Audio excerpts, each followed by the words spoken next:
C'est le dernier communiqué de la FPS. Nouvelle escalade guerrière régionale avec la bénédiction de Trump. Jeudi dernier, la coalition d'extrême droite au pouvoir à Tel Aviv a échappé de justesse au projet de dissolution présenté par son opposition à la Knesset. Le gouvernement Netanyahou est remis en cause par une partie de plus en plus importante de l'opinion publique israélienne et internationale pour sa politique criminelle à Gaza et dans toute la Palestine occupée. Le criminel de guerre en chef a donc choisi, comme à chaque fois qu'il est en mauvaise posture, la fuite en avant guerrière au risque d'embraser toute la région. Cette nuit, donc ça date d'hier, l'aviation israélienne a mené une attaque d'envergure contre les installations nucléaires de l'Iran. En violation de toutes les règles institutionnelles, Israël a assassiné le chef des gardiens de la révolution, Hussein Salami, le chef d'état-major iranien, Mohammad Bagheri, et également au moins 6 experts scientifiques nucléaires en ciblant leurs habitations au cœur de Téhéran. Le contexte de cette attaque est celui des négociations en cours sur l'accord nucléaire entre les États-Unis et l'Iran. Il est impossible de croire qu'Israël a pris l'initiative de les faire capoter sans l'aval de Washington. Face aux Nations Unies, qui appellent à la retenue, Trump et Netanyahou semblent, une fois encore, décidés à imposer leur conception d'un ordre mondial basé sur la loi du plus fort. Ce sont des criminels que les mobilisations et la solidarité internationale doivent stopper. Une fois de plus, nous sommes révoltés par la réaction diplomatique française qui prend fait et cause pour Israël en affirmant « Nous avons exprimé à plusieurs reprises nos vives préoccupations concernant le programme nucléaire iranien, notamment dans la résolution récemment adoptée à l'Agence internationale de l'énergie atomique. Nous réaffirmons le droit d'Israël à se défendre contre toute attaque. » L'association France-Palestine Solidarité condamne avec force cette nouvelle offensive à caractère impérialiste de Trump et Netanyahou au Moyen-Orient, comme elle condamne toutes les guerres menées par Israël avec le soutien des puissances occidentales contre les peuples de la région. Cette nouvelle opération criminelle a aussi comme objectif de détourner l'attention de l'opinion publique internationale du génocide en cours à Gaza et du nettoyage ethnique en Cisjordanie et à Jérusalem-Est, alors même que les mobilisations pour les condamner se renforcent partout dans le monde pour exiger des sanctions contre Israël maintenant. Cette opération militaire contre l'Iran permet à Israël de monter d'un cran les atteintes récurrentes contre les droits du peuple palestinien. Cette nuit, donc c'était la nuit dernière, hein, pas cette nuit-là, Israël a déclaré toute la Cisjordanie zone militaire fermée et a scellé toutes les barrières qui séparent les villages les uns des autres. Les Palestiniens de la Cisjordanie sont désormais complètement coupés du monde, piégés dans leur propre village. Cela est inacceptable et doit être immédiatement condamné par les instances internationales. L'heure est à la mobilisation générale pour la solidarité avec le peuple palestinien. La FPS appelle à poursuivre et à renforcer toutes les initiatives prévues pour affirmer notre exigence du cessez-le-feu à Gaza et de l'acheminement de l'aide humanitaire à sa population. Il faut empêcher l'occupation, la colonisation et l'apartheid israélien de se renforcer chaque jour en Palestine occupée. La FPS soutient et participe aux mobilisations convergentes comme celles qui se poursuivent pour la libération des derniers passagers du bateau de la flottille de la liberté pour Gaza, encore retenu en Israël, ou en solidarité avec la marche mondiale pour Gaza, qui se voit réprimée par les autorités égyptiennes. La FPS sera également partie prenante avec ses partenaires de la Ligue des droits de l'homme, de la Fédération internationale des droits de l'homme, de la CGT, de la FSU et Solidaire, d'une marche entre Paris et Bruxelles pour accentuer la pression citoyenne sur l'Union européenne. Cette marche partira de Paris demain, le 15 juin, et arrivera à Bruxelles le 23 juin. La FPS et ses groupes locaux organisent avec tous leurs partenaires des manifestations unitaires et massives, aujourd'hui partout en France, et une manifestation nationale à Paris qui partira, bon, ça c'est de la place de la République, mais ici à Nîmes, c'est aujourd'hui devant la préfecture du Gard. Merci à vous. Je vais vous dire 3-4 mots concernant le raisonnement du Madeleine. Madeleine, nom donné du bateau en hommage à cette pêcheuse de Gaza, Madeleine Kulab. Donc déjà, pour commencer, ça a une histoire. Ensuite, le raisonnement a encore démontré l'abjection et la violation du droit international par Israël en arraisonnant ce bateau dans des eaux internationales, chose qu'il n'avait pas le droit malgré ce que certains prétendent.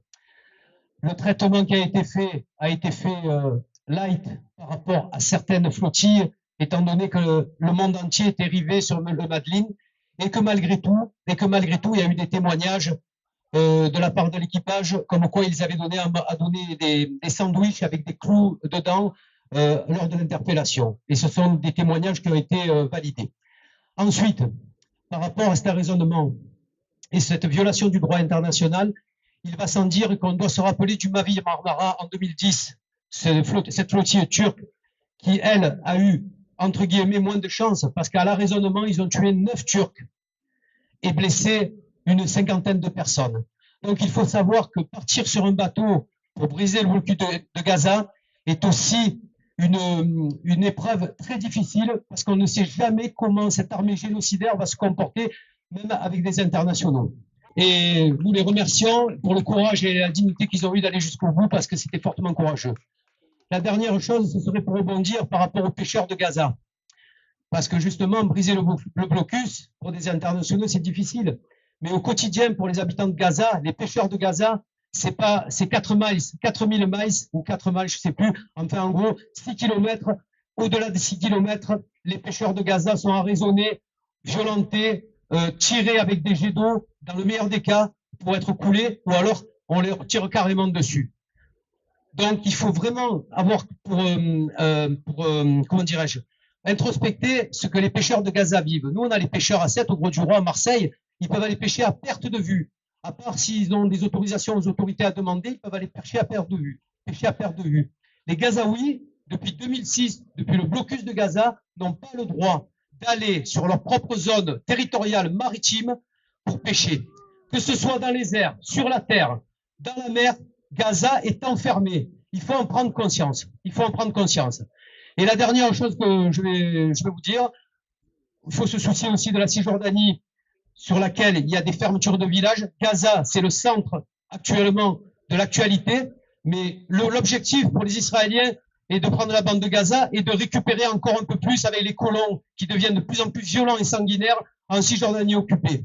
Même si on en parle un peu moins, il faut le savoir. Donc nous, notre seul moyen actuellement, les rassemblements, les veillées silencieuses, mais également appuyer un bon coup sur le boycott une bonne fois pour toutes. Les actions à Carrefour continuent aujourd'hui, la 40e consécutive, de 16h à 21h, pour ceux qui veulent se joindre à nous. Mais aussi, toutes les listes de boycott ciblés que nous donnons. Il est temps, bien entendu maintenant, de faire respecter le droit des Palestiniens en anéantissant l'économie israélienne par tous les moyens que ce soit. Le boycott doit être notre nerf de la guerre. Bonjour à toutes et tous. Je vais prendre la parole au nom de la jeunesse insoumise nîmoise et au nom de la France insoumise nîmoise. Dans la nuit de jeudi à vendredi, l'armée israélienne a lancé des frappes sur l'Iran en visant des installations nucléaires et des sites militaires. Selon le génocidaire Netanyahou, cette opération militaire visait à, je cite, endiguer la menace iranienne sur la survie même d'Israël. Trump a également reconnu avoir eu connaissance en amont des frappes prévues. À la suite de l'attaque d'Israël, le complice Emmanuel Macron s'est empressé d'affirmer le droit d'Israël à se protéger et à assurer sa sécurité. Notre cher président considère donc qu'attaquer son voisin le premier signifie assurer sa défense.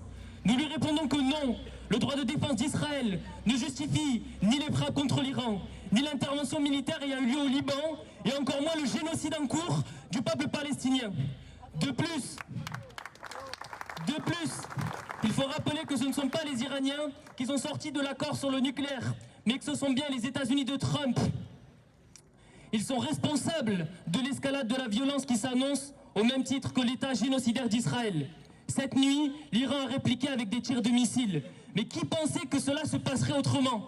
Dans cette situation, la France doit se placer du côté de la paix et non de la guerre, comme l'a fait Macron vendredi, en s'empressant d'annoncer qu'il serait prêt à engager l'armée française en cas de réplique de l'Iran. Il est urgent de faire taire les armes.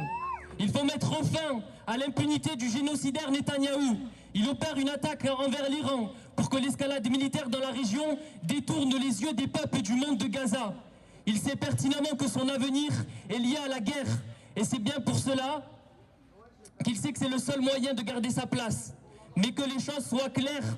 Les yeux des peuples du monde n'ont jamais été autant tournés vers Gaza que ces derniers jours. Dimanche 1er juin, la flottille de la liberté prenait son départ depuis la Sicile en direction de Gaza avec de l'aide humanitaire, tentant par là de briser le blocus israélien complètement illégal au regard du droit international. L'équipage comptait 12 membres, dont 6 ressortissants français. La traversée a été massivement suivie partout dans le monde, ainsi que l'enlèvement pur et simple de l'équipage par l'armée israélienne dans les eaux internationales. Les membres de l'équipage ont été placés en détention dans des conditions honteuses et 3 personnes sont toujours enfermées.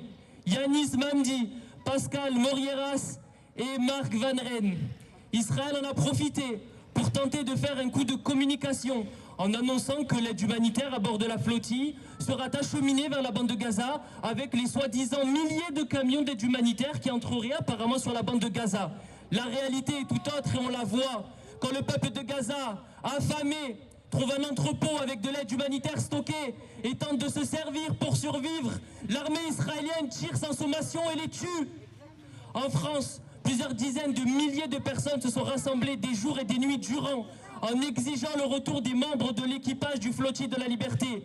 À Tanger, au Maroc, une marche massive a également eu lieu en solidarité avec la flottille de la liberté. C'est un événement de premier plan. Quand notre cher camarade Rima Hassan s'est exprimé sur la place de la République, c'est sous l'ovation continue d'au moins une dizaine de milliers de personnes qui arboraient partout des drapeaux palestiniens, des kéfiers et qui exigeaient la fin du génocide en cours en Palestine. Nous réaffirmons au sein de la France Insoumise la fierté qui est la nôtre de compter Rima dans notre famille politique, qui a encore une fois et comme toujours montré qu'elle se place parmi les grands noms des défenseurs et défenseuses du peuple palestinien. Cela ne s'arrête pas là. Un convoi terrestre de plus de 7000 volontaires et quelques 300 voitures partant du Maroc, de l'Algérie, de la Tunisie, de la Libye a pris la direction de Gaza dans le même but, briser le blocus israélien. Cependant, le pouvoir égyptien, complice du génocide en cours, a décidé de réprimer ce mouvement. Détention arbitraire, expulsion massive, traitement indécent des militants. Tout y passe pour soutenir le pouvoir des génocidaires israéliens dans leur entreprise d'extermination du peuple palestinien. Le constat est simple. Les dirigeants soutiennent activement le génocide pendant que les peuples se battent contre. Rappelons également l'action des camarades de cœur de Marseille qui ont bloqué des cargos entiers qui contenaient des armes, de l'équipement militaire à destination d'Israël.